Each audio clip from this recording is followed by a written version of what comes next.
That would be. All right. Hi, everybody. Thank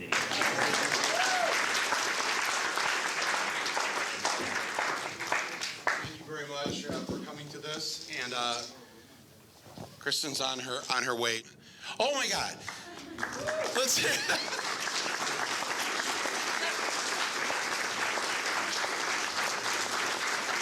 Did they tell you what happened? Yes, yeah. It's okay. So on my schedule, it said this was scheduled for 3 p.m.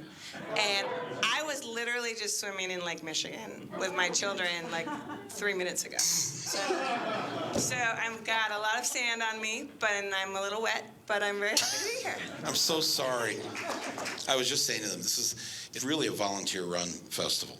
You know, there's 3 full-time staff that pull this off. I mean, you go to these festivals, and they have 30 to 50. And I'm having a completely fabulous time and have had this. Both my screenings were incredible and really great Q&As. So you're not angry or? I have to say, Michael, with the things that I've experienced in the world and in my life, like if I was angry about being pulled from the lake to come to a crowd of people to talk with you, then something would be very wrong with me. Something would be wrong with that. Something would be wrong with that. Yeah. That's right. Yeah. So I'm actually feeling quite good. And nobody here booed or hissed you for being late. Wasn't that beautiful? So wait, this is actually a real story for me. One of my most vivid moments with you was we were standing on the corner near the Senate building, and you were trying to solicit the Congress people to see if they could sign up their kids to go and fight in Iraq. And I remember there were literally Congress people running away from you. I was filming, running away from you. Running. Not fast walking. They were running. They saw me. They were running away from him. And he turned to me and said, "This is what I always used to feel like in high school."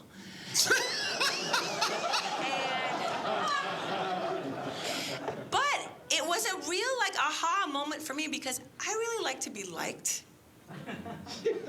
And it gave me some insight into how you have been able to do the work that you've done. It's like you can imagine not being liked by everyone, and that might be okay with you. I don't know if it is or not, but that was it was a kind of a revelation for me. Like, oh, that's a way of being in the world that is useful if you're involved in political conversations. I've never really thought of it that way, but it just hit me when you said that. I'd forgotten I'd said that to you. Yeah. And the film she made, if you haven't seen it, is called Cameraperson, and it's a meditative, beautiful look back at the films that you've worked on, but without your narration.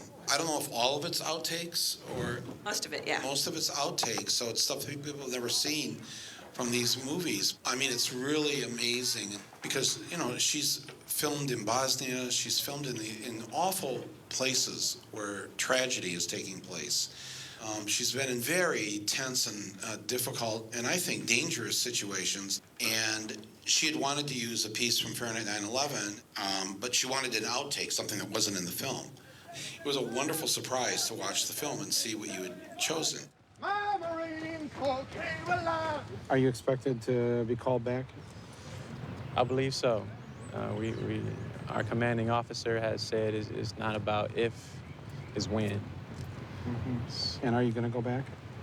No. You're not? No. What repercussions do you face if you don't? Possible jail time. That's one possible thing. Are you willing to risk that? Yes. It was really a film that I was not trying to make it. It came out of another failure of a film. And I was trying to solve and understand what I was going through for myself by searching through footage that I had shot for other people. And as I did that, I collected more and more material, and I was collecting specifically material that had troubled me, that had stayed with me over time. So, you know, I'm sure from Columbine, there are people who didn't make it into the film who you still think about. I know I could ask you for every one of your movies, what's the thing that haunts you, and you could tell me. You began to wonder, what impact does this have on those of us who do these films where we kind of land in the middle of a situation that is just awful for people and dangerous and risky and whatever. And then we leave, the film's done, and we go on to the next film. So I had that from, you know, shooting dozens and dozens and dozens of films for other people. because this position of the camera person is really interesting because you have the power of the camera in your hand, so you are powerful, but you are also powerless because you don't know exactly what the director is going to do with the footage that you shoot. So you're sort of being asked to be in this place of intimacy with the people that you film, but then the footage goes away with the director, and maybe you have an ongoing relationship with the director where you're in the edit room, and maybe you don't, but you don't have the ultimate power of what will become of the footage. So I had all of these memories in me of people who had really been impacted by their story, you know, held their hand in a moment. I know the effect it's had on me. I know the effect it had on my personal life. And each time for the last 3 films, I said, that's the last one. I'm not doing this anymore. I really can't take it, you know. And going to Sicko, we asked Americans to send us their healthcare horror stories with their insurance companies. I was concerned about the fact that the 250 million Americans who had that health card thinking that they're safe, and that as soon as you get sick, watch the insurance company try not to pay the bills. And we got 25,000 letters from people, and we spent 3 months reading all of them. These are people who were dying, that couldn't get help, the insurance company was denying the treatment, and we couldn't move fast enough, and we just saw people die. They died because we couldn't get there in time, or we couldn't. At the beginning, I just started paying hospital bills out of my pocket. I couldn't take it. You know, I couldn't let people die because we were in this film, you know. It was just awful. It was just awful. And you were telling similar stories about what you'd been through in these war zones, and you kind of posed the question, what about us? What has it done to our psyche? What has it done to our lives? Talk about an unintended consequence. We never, ever stop to think about what it would do to us personally. I don't know. Yeah. I mean, you know, I think that's such an interesting. I mean, I'm constantly experiencing that because, like, you think, what impact would you make being there with a camera on a person's life? I filmed at the. They had death penalty hearings in Illinois when Governor Ryan was considering whether to change the death penalty in Illinois. We filmed a hearing where there was a mother and a father and then an entire town on the other side. And the kid of the mother and the father had killed a young couple and raped the young woman after she was dead. And the entire town was there against them. And they were deciding, you know, is this person going to remain on death row or will he be in prison for life? The mother of Robbie Jones was his name. She sat there and, you know, wept during the thing. And the father of one of the kids who'd been killed came up and said, you know, I'm sorry, because they knew each other. It was a small town. They all knew each other. He said, I'm sorry, but I want your son to be killed. And she said, I understand. And then everybody in the town got up and left her sobbing there at the table. And I just went over and I said to her, like, it was really brave of you to be here today, and thank you for doing what you did. And then a year and a half later, when we were cutting the footage together, we realized we wanted to put this into the film. So I had to call her. And she said, oh, are you the tall lady? And I was like, yeah, I'm the tall lady. And she said, you know, I was sitting there when that whole town walked out. After that, I said, I'm never going to see my son again because I'm going to go kill myself right now. And I am not a human being that I gave birth to a human being who would do this to other human beings. And she was there crying. And then she said, and then you actually touched my arm. And I remembered that I was a human being. But I have never spoken to her again. Right? Right. That film showed on NBC. 6 million people saw it. I have no idea what impact that made on her. I have no idea if she's ever seen Robbie again. He's still in prison. I've never talked to him again. So how do we cope with these encounters, right? And we all have these as human beings. But is there a cumulative effect on us personally where, you know, I start in Flint and I'm filming these people have lost their jobs and the factories are closing, and then suddenly I'm in Columbine and I'm with students who still have bullet fragments in them, parents who lost their kids, believing that if we made this film, this would bring an end to this gun violence. And then in Fahrenheit 9/11, all of us in various, whatever, Carl and Tia in Baghdad 3 weeks before the bombing starts, me doing what I was doing, you, others, getting booed off the stage at the Oscars, coming back to Traverse City and having our home defaced by people here, a 4-foot-high wall of horse shit that blocked the driveway so we couldn't turn in, signs on all the trees telling us to get out of here, go to Havana, whatever. And then the half a dozen attempts on my life, you know, the PTSD from that. I could no longer live out in the woods here where I was living, you know, because the police response time was 25 minutes. I don't know if I'm damaged goods in that sense. I don't know if I'm permanently damaged from this. What you have experienced as a result of your filmmaking is deeply painful, powerful, you know, full of fear, anxiety, nights up, all of those things for very legitimate reasons. And this is one of the things, like, you know, in my film, I was so sort of fascinated by the idea of unintended consequences. And I think it's hubristic to imagine that you can know how things are going to play or land forever into the future. We don't know, right? So, you know, those of you who have seen Cameraperson, I follow a baby who's struggling for life in a Nigerian maternity ward. You know, I learned after the fact that the hospital went to extreme measures to save the baby because we were filming, which was sort of devastating to me because they don't have enough resources. You know, they pulled 3 doctors onto a baby who'd been deprived of oxygen, who they knew was going to die. The midwife knew it from the moment that the baby was born. But everybody kept trying on my behalf.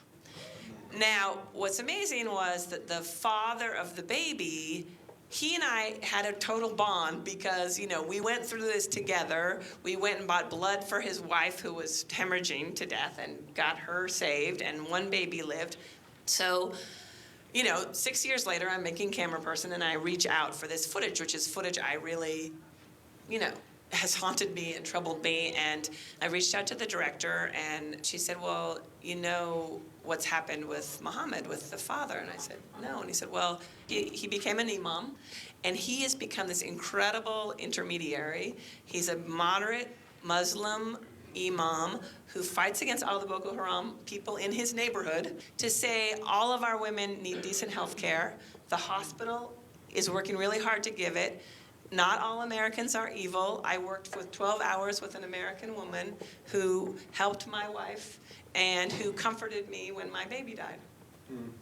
So 6 years later, after 6 years of guilt, of feeling like we strained the hospital resources, which we did, I learned that this man in this incredibly hostile environment somehow takes sustenance from the mutual respect that we had through that awful situation.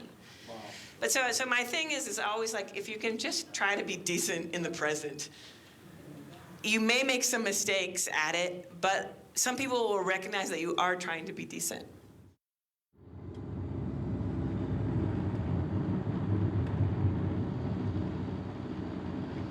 Dakle, ovdje je to mjesto gdje je bila masovna grobnica, 48 tijela. There it is.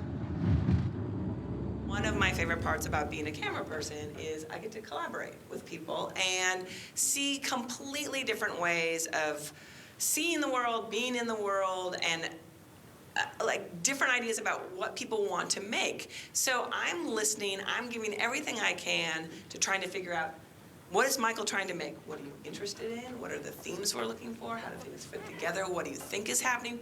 Who do you think this person is? Wow, they did something really weird today. What do you think that's about? Every night at dinner, you're having a conversation about what happened, which gives you a clue about how to follow it next. And that level of respect that I give, even though I don't know what I'm doing, really. The director doesn't know what they're doing, but they're giving me that level of respect back and saying, yeah, wasn't that crazy when she did that? And why do you think that happened? Let's try to figure it out. I learned this from watching early David Letterman, that some of the best stuff that's going on in where it's happening is not happening in direct view of the camera. It's happening in the peripheral vision. And so if you can have a second camera going, just catching people's reactions or whatever, that will often get a bigger laugh sometimes, or more shocking. And that's sort of the strange art of it, is sort of trying to figure out, what are you searching for? And are you seeing something that's happening simultaneously that's more meaningful to you? Is it give you a reason to pull away? Does it not give you a reason to pull away?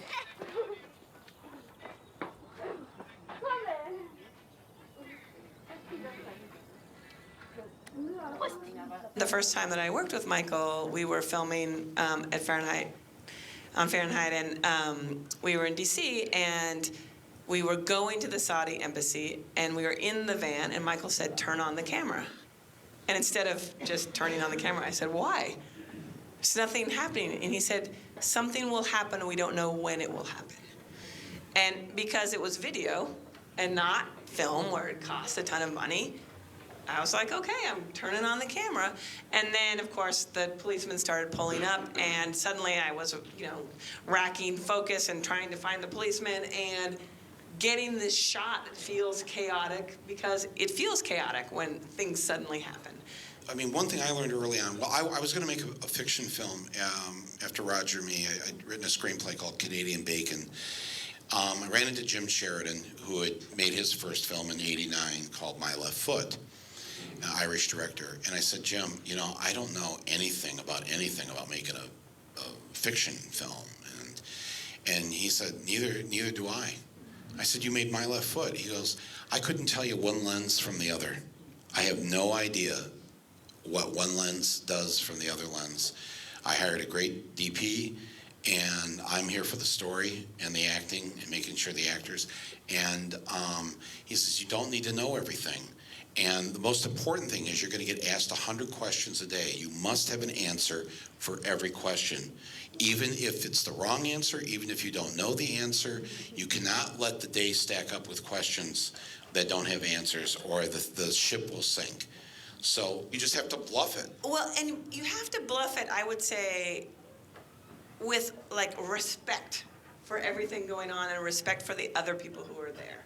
In the case where Not BS. Yeah, bluff. not BS, but bluff. Because actually no one knows how to make a film.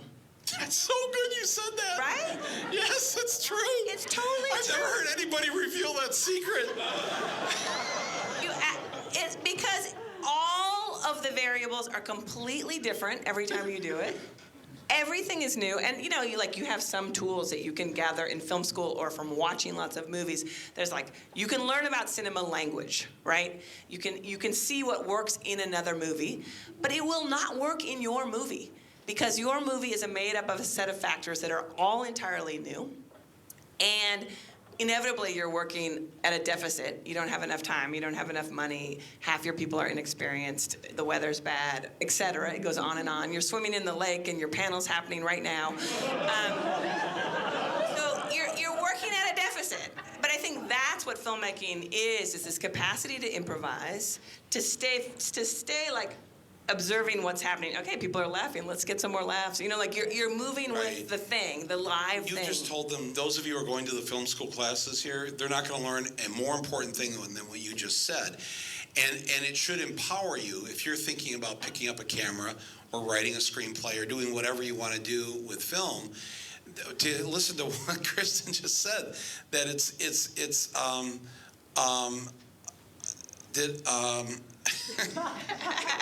You can't even repeat it. You're not even sure you can repeat it, but go ahead. let's open up for a few questions. Can you talk about courage, and when your courage wavers, how you get back on track? What, besides, I know I'm right, or I don't want to let these people down, what else occurs? The thing that for me that was so amazing in this process was that I'm like eternal optimist. So I kept focusing on I love doing this, I love doing this, I love doing this. And then on working on the cut of my film, I made this thing, this horrible thing that revealed to me how much I had taken in. And I took a big risk in taking, okay, I'm going to do a cut with a lot of voiceover and put it all in there and tell all the stories. And it was unwatchable. And I had a bunch of people who I really respect tell me it's pretentious and unwatchable. And I cried. And then I was like, okay, that didn't work. what do I got to do next? And that was truly, I have never gotten to a place like that with a film before. It failed multiple times, and I worked on it over years, and I listened to people who I respected. And I honestly, I had 4 people who I was working with, my editor, my wonderful producers, and we were like, okay, if we feel good about this, that's all I really care about. So I would say to you, in terms of where to find that courage, is you know what to do, and you know what the right thing is to do, and you have a conscience, every single person in this room. Yes, there are risks. There's risks in anything, and yes, people are not going to like you. And you began this with that high school thing, and I really wasn't joking, because I don't know what it's been like for you in high school, but not on the Queen's Court this year, no? Yeah. Good. Because you know what ends up happening years later? You get to see actual United States congressmen running from you. And there could be no greater Oscar than that in my life. Thank you, everybody, very much for coming here.